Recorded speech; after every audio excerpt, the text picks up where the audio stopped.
Newsline.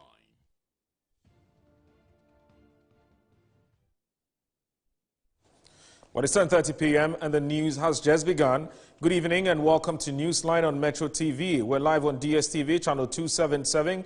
We're also streaming live on Facebook at Metro News and also on Twitter at Metro TV GH. My name is Moro Awudu. Coming up this evening, Speaker of Parliament Adban Bagbin cautions members of Parliament against abusing the immunity granted them by the Constitution. He says they should be responsible for their actions. And also tonight on Newsline, we'll be speaking with the Senior Staff Association of the Universities of Ghana after a meeting with the NLC towards ending a 3-week-long industrial action.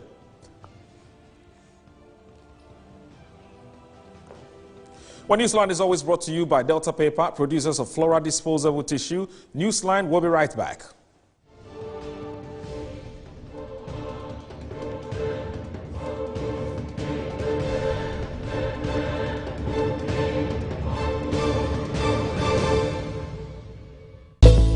Need a little help? Nobody does it better. At UCS Facility Management, we give you the best in janitorial services, which include high-rise window cleaning, office cleaning, post-construction cleaning, facade washing, deep cleaning, carpet cleaning, swimming pool cleaning, and event janitorial services. Locate us at Jowolu, JA Plant Pool premises, or call us on 0501-666-322 or 0203-299-212 or 0203-299-234. UCS, your property is under our care.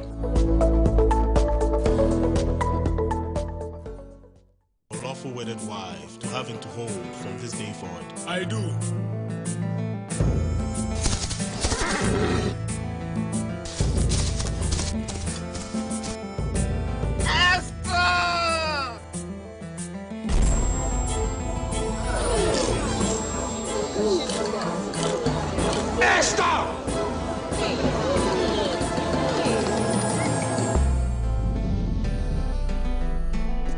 I knew it.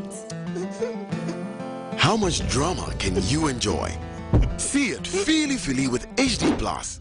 Get the best companion for your HD TV with HD Plus. Dial *879# to activate and enjoy the first 2 months for free.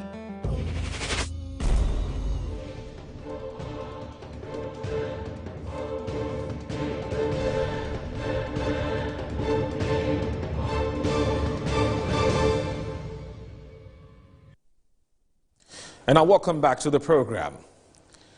The minority in Parliament is urging the Chief Justice to reconsider his petition to refer the Bolgatanga East MP, Dr. Dominic Ayine, to the Disciplinary Committee of the General Legal Council.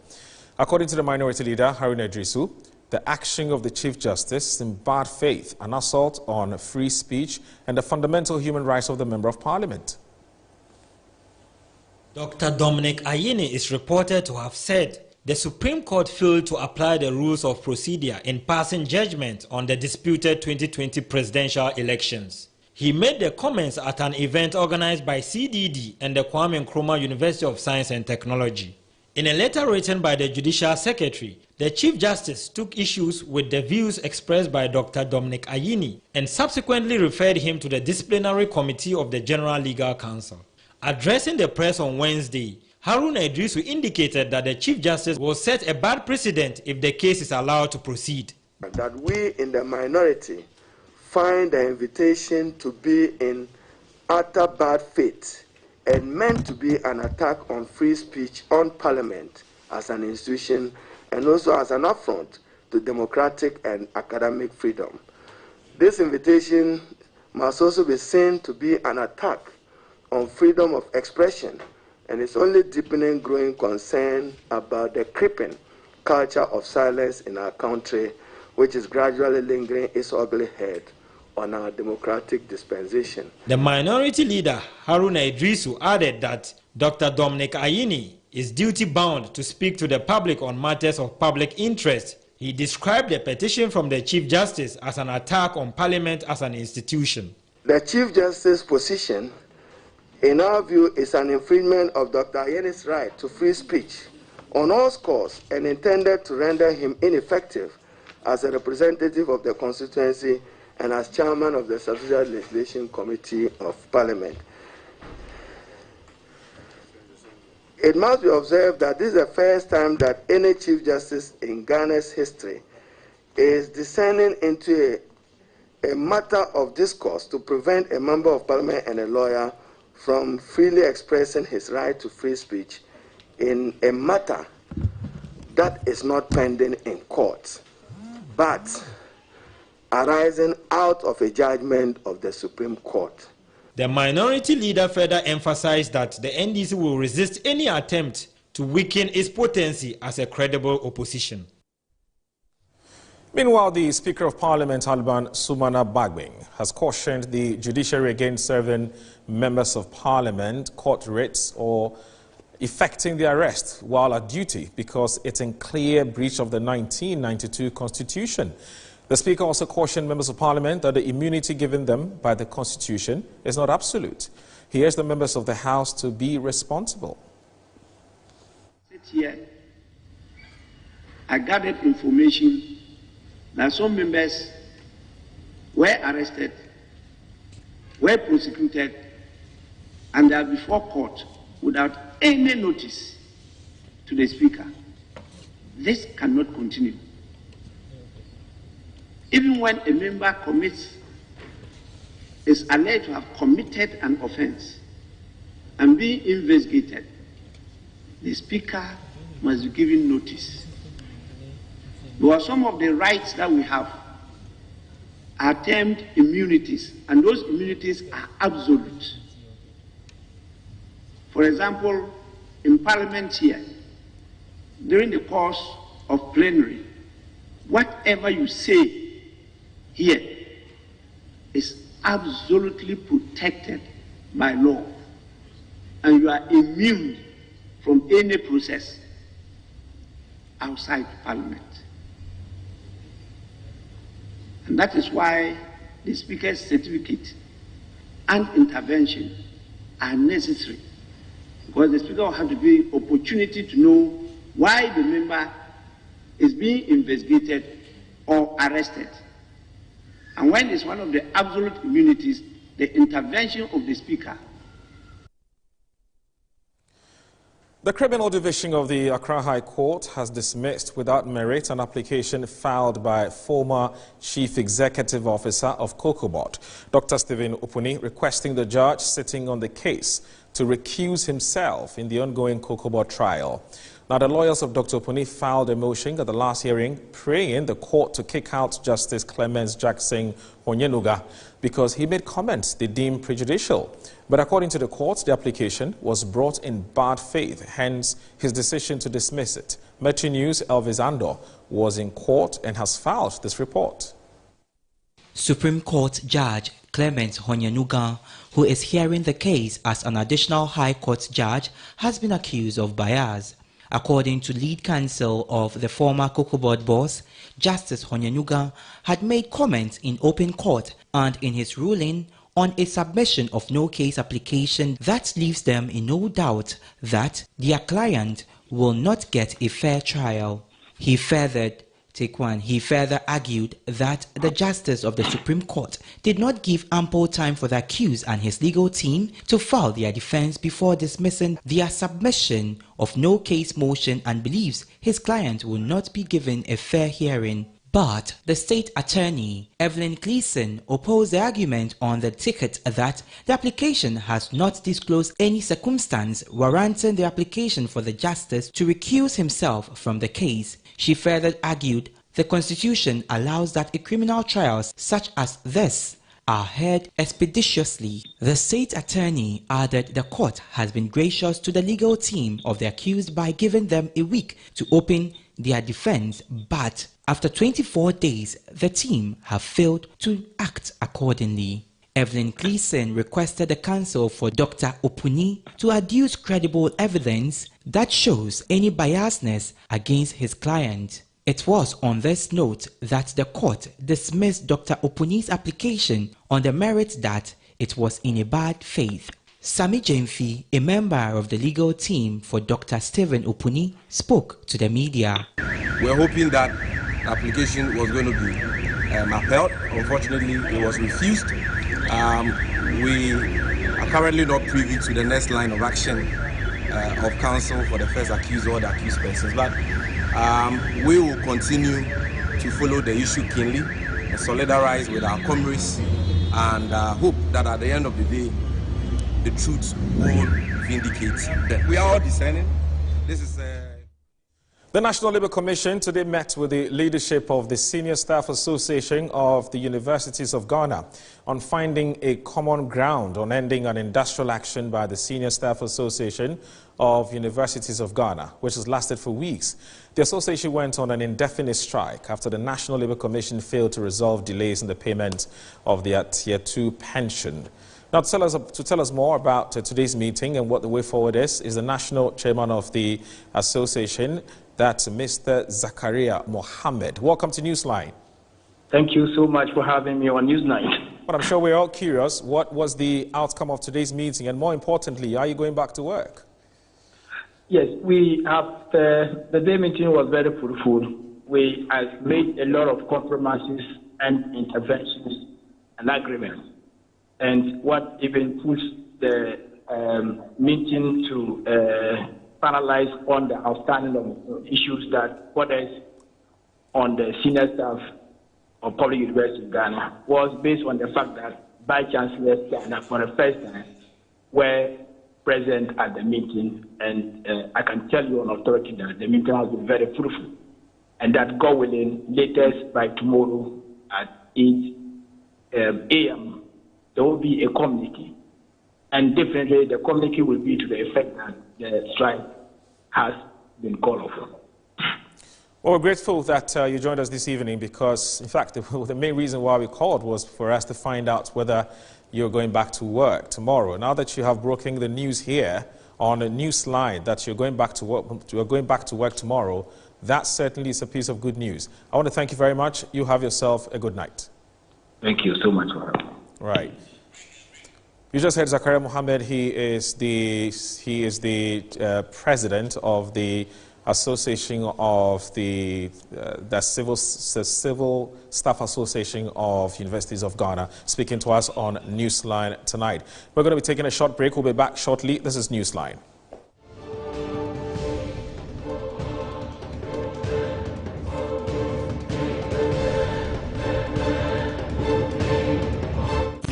Bonsoir, monsieur. Madame. Et voilà. Ah, babe, what is this? This is the escargot and the foie gras. Oui. Where did she go? You pa one casa who say obase your perfidian. It's been long since you ever felt like this.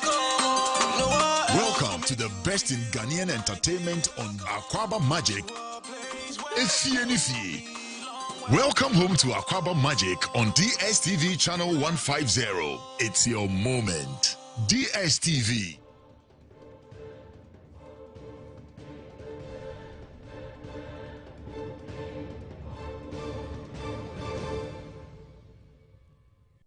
Welcome back.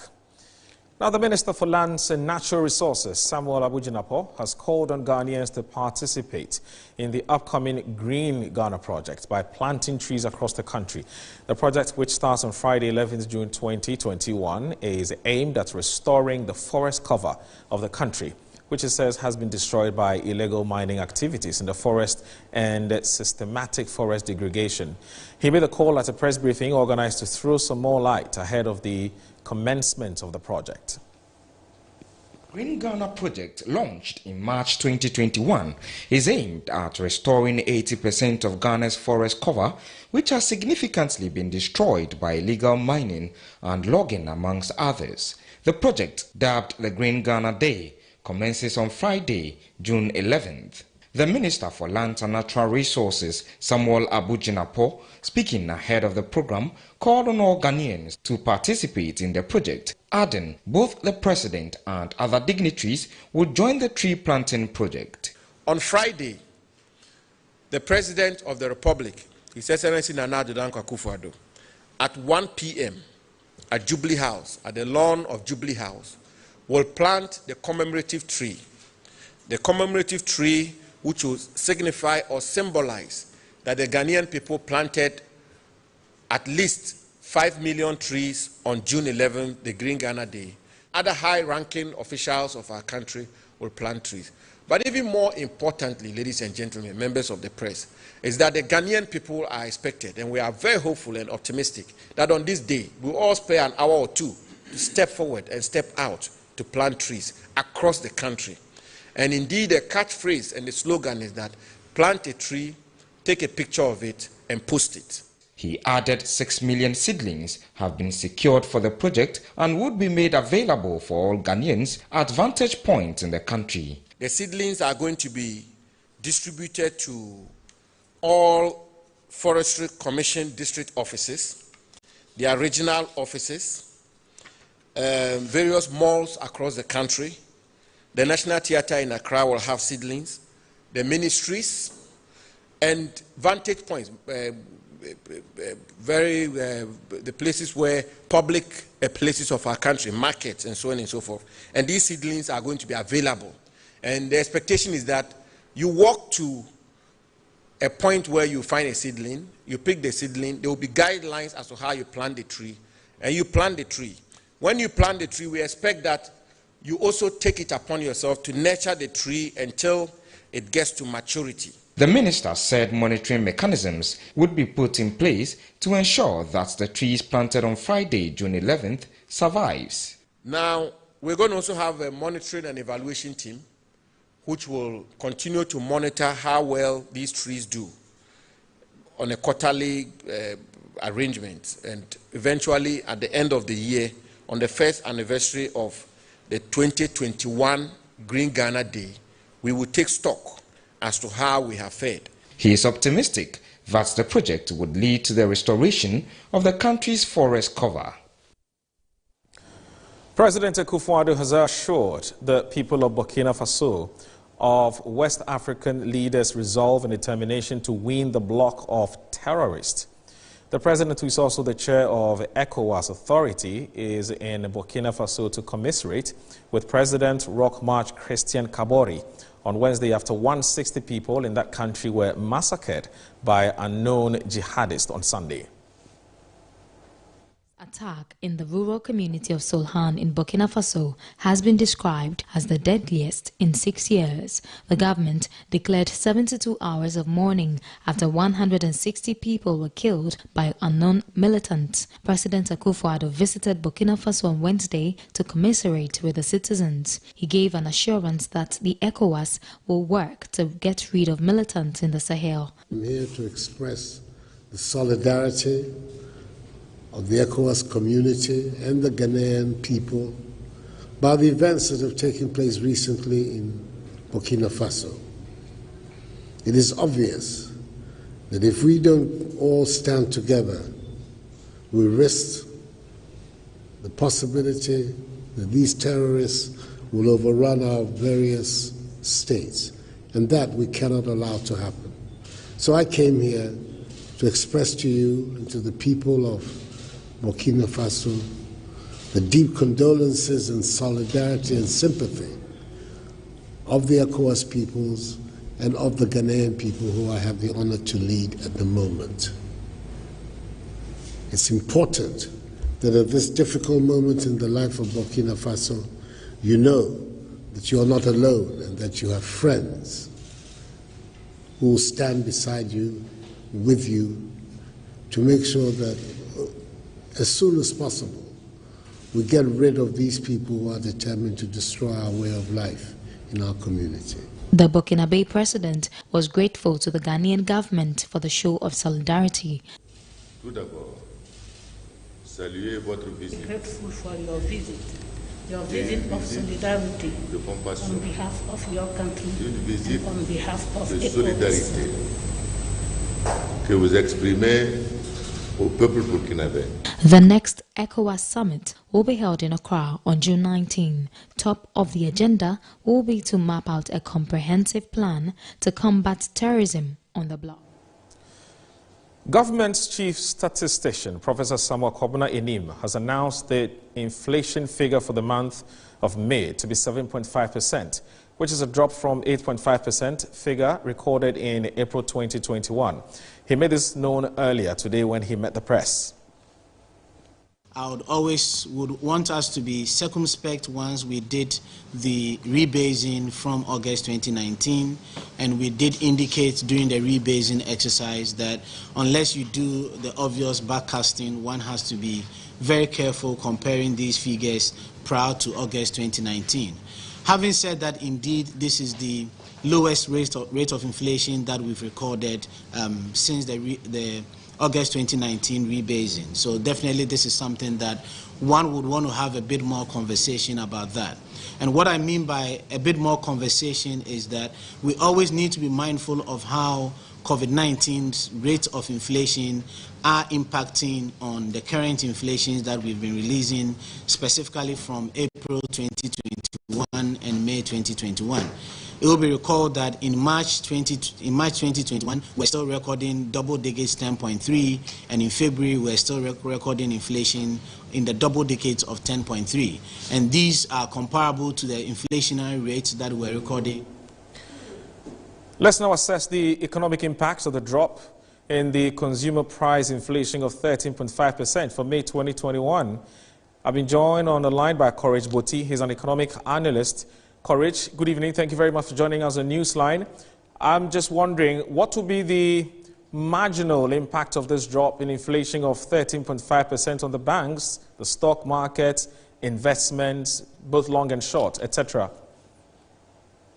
Well, it doesn't mean that a risk investment can all of that more interesting.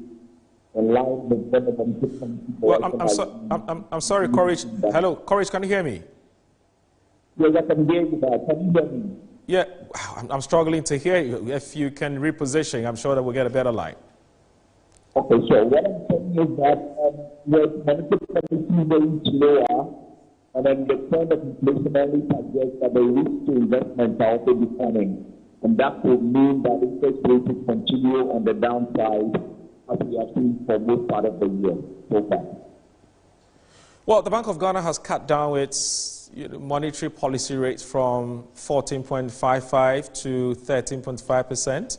That's for June 2021. And now inflation has also dropped to 7.5%. I mean, what does it say about the country's fiscal policy situation? I mean, to foreign investors or, say, lenders? Well, I mean, admittedly, on the top side, a lot is happening around this period. We see fuel prices going up at the pump. Even beside the levies that are imposed, fuel prices were already on the way up. And with the levies, we've seen about 11% addition to fuel prices. We've seen also adjustment to the VAT rate. That also means that their prices are up. And then, of course, there is the imposition of transport fare of, I think, an increment of about 13%. All of these would have consequence for inflation.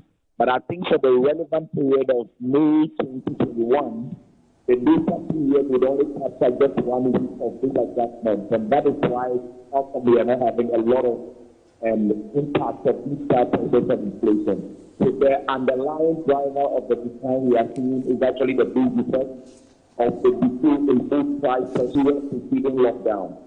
What this means at this moment is that government will borrow at cheaper given the trend of rates in the market. And if put that pressure to not go overboard, we will see inflation sustaining around the single digit for the rest of the period. All right, Courage Boti, thank you very much for joining us tonight. Well, we appreciate your time, Mr. Courage Boti, who is an economic policy analyst, joining us on Newsline tonight. And this is where we draw the curtain on tonight's edition of Newsline. A quick recap of our major stories. The Speaker of Parliament, Taliban Bagwing, is cautioning members of Parliament against abusing the immunity granted them by the Constitution. He says parliamentarians should be responsible for their actions. And also tonight we'll hear from a Senior Staff Association of the Universities of Ghana after a meeting with the NLC. He tells us that tomorrow they are going back to work. You heard it first here on Metro TV. You heard it on Newsline. My name, once again, is Moro Aldu. Newsline is brought to you by Delta Paper, producers of Flora Disposable Tissue. Remember, the news never sleeps. I hope you enjoyed yourself. Have a good night. Bye-bye.